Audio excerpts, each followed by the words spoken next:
सरकारले सुकुम्बासी बस्तीमा डोजर चलाएपछि सार्वजनिक र ऐलानी जग्गा अतिक्रमणको विषय यतिखेर चर्चाको केन्द्रमा छ। सरकारले अतिक्रमित जग्गामा बनेका आलिशान महलहरूमा डोजर चलाउँदा कानुन निर्माण गर्ने तहमा पुगेका सत्तारूढ दलका सांसदहरू नै लालपूर्जा विहीन अवस्थामा भेटिएपछि सरकारमाथि नैतिक प्रश्न खडा भएको छ। सांसदहरूले नै ऐलानी जग्गामा बनाएका संरचनामा डोजर चल्छ कि चल्दैन भन्ने चासो सर्वत्र छ। विशेष गरी राष्ट्रिय स्वतन्त्र पार्टी रासोपाका केही सांसदहरूका आलिशान महल ऐलानी जग्गामा निर्माण भएको र उनीहरूले सार्वजनिक जग्गा अतिक्रमण गरी भोगचलन गरिरहेको तथ्य बाहिरिएपछि सरकारमाथि दबाव बढेको छ।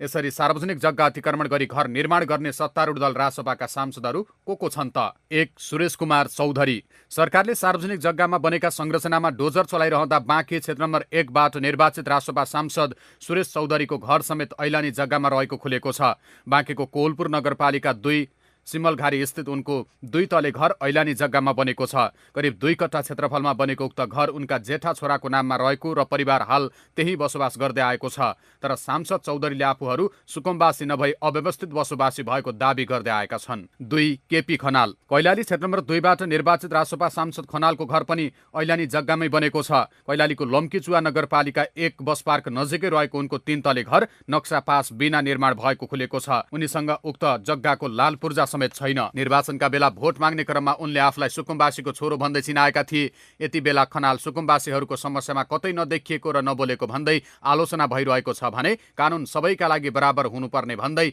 उनको घरमा समेत डोजर चलाउनु पर्ने आवाज उठिरहेको छ। 3. भरत पराजुली। काठमाडौँको शङ्खमूल स्थित सुकुम्बासी बस्तीमा डोजर चल्दा एउटा घरको नजिक पुगेर रोकियो। धोबीखोला करिडोरमा लालपूर्जा देखाउँदै कतिपय घरमा डोजर चले, तर त्यो खास एउटा घरमा पुगेर डोजर किन रोकियो भन्ने चासो बढेको छ। त्यो घर सिन्धुपाल्चोक 1 बाट निर्वाचित रासोपा सांसद भरत पराजुलीको हो। पराजुलीको भत्किनु पर्ने घरमा समेत डोजर नचलेको भन्दै अहिले तीव्र आलोचना भइरहेको छ। 4. सागर ढकाल। गुल्मीबाट निर्वाचित रासोपा सांसद सागर ढकालको बुटोल 8 मा रहेको घर पनि खोलाको मापदण्ड मिचेर बनाएको पाइएको छ।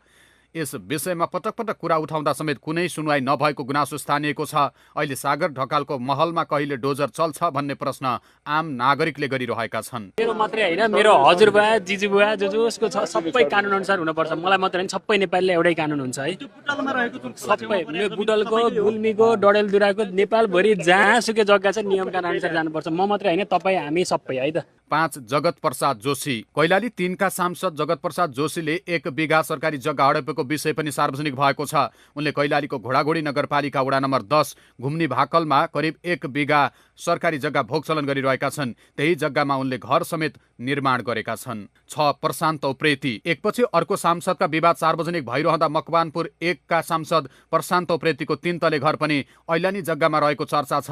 तर उनले यसबारेमा आफूलाई थाहा नभएको र घरमा सोध्नुपर्ने भन्दै पन्छिँदै आएका छन्। 7. शम्भु प्रसाद ढकाल। झापा 4 बाट निर्वाचित रासोपा सांसदको घर पनि ऐलानी जग्गामा निर्माण भएको छ। हाल उनको परिवार त्यही घरमा बसोबास गरिरहेको छ। ऐलानी जग्गामा घर हुनुलाई सुकुम्बासीसँग जोडेर हेर्न नहुने भन्दै उनले आफ्नो घर ऐलानी जग्गामा रहेको स्वीकार गरेका छन्। ऐलानी जग्गामा बसेको भनेको अतिक्रमण हो र यसले चाहिँ अतिक्रमण गरेर खाए फलानु सांसद मेरो घर ऐलानी जग्गामा छ त। ऐलानी जग्गामा बस्नु भनेको अतिक्रमण गर्नु होइन नि त। तपाईँ गएर हेर्न सक्नुहुन्छ त। ऐलानी जग्गामा बस्नु भनेको अतिक्रमण गर्नु होइन। यो कसैको नाममा छैन यो जग्गा।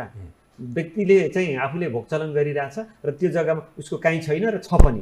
यहाँ अगाडि चाहिँ अलिकति नम्बरी जग्गा छ, ऐलानी जग्गामा घर बनेको छ। या चाहिँ ऐलानी मात्रै छ, यहाँ दोहोरो छ। उसले त्यही खेतीपाती गरेको छ, बुवाले गर्नुभएको छ, छोरोले नाति अधिकांशको छ, सबैको छ। र राज्यले उहिलेदेखि के भन्यो भने तिमीहरूलाई धनी पूर्जा दिन्छु। मैले थाहा पाउँदाखेरि म 50 पुगेँ उमेर, मैले 15-16 वर्षदेखि भन्दै आएको त्यो दर्ता गर्दै कतिपटक चाहिँ काठमाडौँ बस्दा नभएर उतै राजुले आमाहरूले दर्ता गर्नुभयो, नाम दर्ता गर्नुभयो, त्यो आइरहेको छैन।